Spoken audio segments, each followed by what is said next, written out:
Good morning, traders. Welcome to this video on the euro dollar and pound dollar. My name is Chris from Elite Currency. I'm going to take a look at the beginning of this week, also the end of August and the beginning of September, in fact. So what happened with the euro dollar? Well, pound is certainly looking very bullish. That also has, of course, some impact and effect on how we see the euro dollar, in my view. And last week was a bullish candle. It's not as bullish as the pound, but it is closing above these candle closes here. As you can see, this critical 117.80, 118.30 zone. And from that perspective, that's kind of the mean. And it is closing above that and trying to make a forceful breakout here up to 120. So looking at the current price action, I think it looks bullish. I think we're seeing buyers step in at slightly higher prices. So I'm anticipating a bigger bullish breakout at this moment. Now, on the daily chart, we saw buyers basically step in at the 21 EMA, and we saw some type of correction here as expected. It didn't go quite as deep as 117.50. Ultimately, 117.60 was the bouncing spot. Didn't go into 117 either, but you can see these wicks, these daily candle wicks, and eventually this low not being broken, and a doji on Thursday and Friday, a clear bullish candle. Now, to me, that indicates that the bulls are back in control, and that is something that we expected because overall, the uptrend is certainly very strong, but we were expecting some volatility and pullback in this area, and that's basically what happened. And I think at this moment, the bulls are back in control and probably ready to continue for an uptrend. Now, there's one level that's key.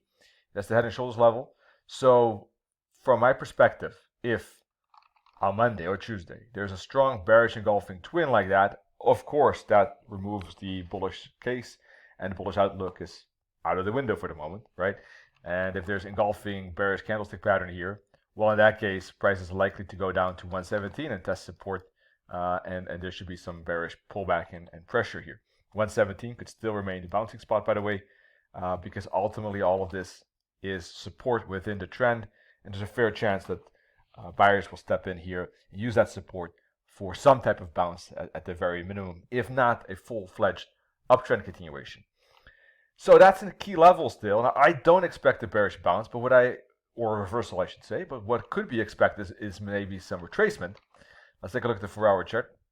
So what could happen is that you get a pullback, basically, maybe a flag that could retest the 21 EMA. The 21 EMA has acted on the 4-hour chart as a very strong resistance zone. As you can see, it was tested once, twice, 3, 4 times. Then a huge volatility candle, and then finally the bulls take over after a double bottom and several attempts, failures to break through the 144 EMA. So price being squeezed between the 21 EMA and 144 EMA, which is something I explained in my course, and you can find the links for that down below. Finally, after a lot of volatility, a lot of range territory, that's something we were expecting at this point. The bulls take over control and break through the resistance trend lines and also through the 21 EMA, and now price is above it with everything aligned to the upside. As you can see, the moving average is fully aligned. So the only resistance is the head and shoulders level. If there is a mild pullback and a bounce at the 21 EMA, then I expect a breakout and continuation up to 120 for the moment is the main target. So the bullish case still very present, definitely above 118.20. If it breaks through below 118.20 or 118, maybe it could make a retracement down to 117, 117.25. That too, however, remains a bullish zone as well. On the hourly chart, we're looking at maybe some bull flag pattern here. I suspect that for the moment 118.60, the WIS3 level, and just below the 20 MA. Above that remains a very bullish territory.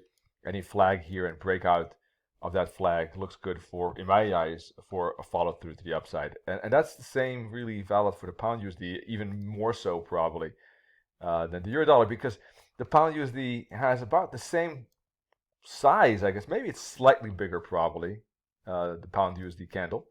But on top of that, it's breaking above the candle highs as well, as you can see here. It's breaking even above the doji, and it closed above the doji, and it closed above the 610 EMA. So this is clearly breaking through this area. Plus the close was right near the high. Bulls fully in control till the end of last week. Now giving a centimeter of space at the end. No sell-off, no profit taking. Bulls fully keeping control of that candle. I think that's pretty pretty clear signal in my view, at least, or at least a decent good probability probably at this moment that that's a bullish signal. What could happen, of course, is some kind of retracement, but I wouldn't expect all too much on this pound. Maybe if we put a fib on that candle, the 23 or the 38.2 fib could be likely bouncing spots. Maybe just a broken top and the broken highs as well, giving extra confidence there. Maybe some pivot points. I'm not sure where they are, but yeah, any of these fibs really, 23, 38, 50, 61.8 could be very logical bouncing spots here in this zone, basically. Let's see if we get that retracement, but I think there's a fair chance. There's with 7 here as well.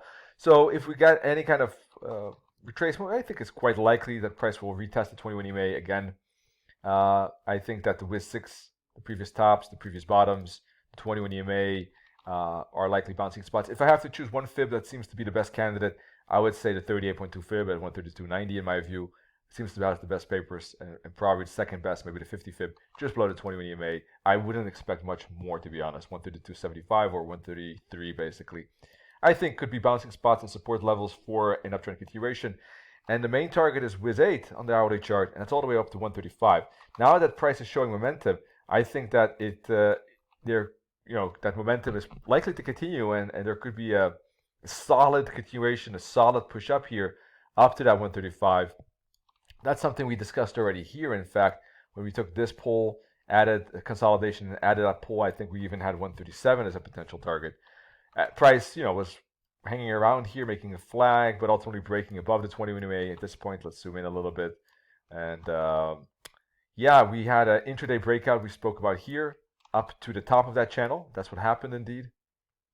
As you can see, break of this led to a test of that top of the channel. And price hesitated here, made a pullback, but then used the 20 EMA for a bounce and breakout above that trend line. So we had 2 breakouts here, and price on the go again, an uptrend.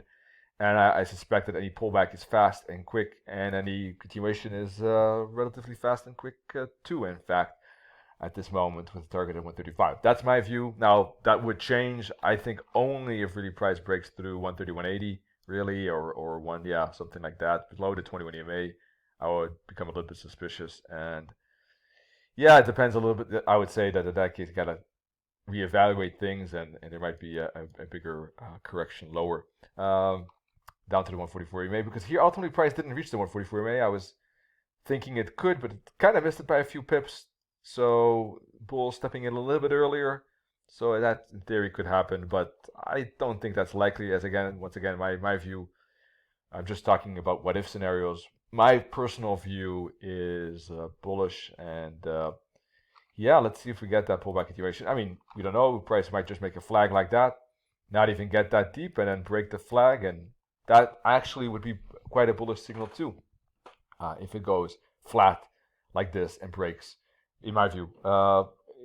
In that case, I think personally that trading this breakout to the upside would then, in that case, if it is a shallow pullback, probably best reviewed on a 15-minute chart, because then I would look for a break on the 15, look for a flag on the 15 after the break, and look for a continuation for an intraday setup there. That's my 2 cents at least. Well, I'll be back most likely on Wednesday, as always, if nothing odd happens at least, and we'll have an update then. And of course, wish you all great trading and a great week. Cheers. Bye-bye.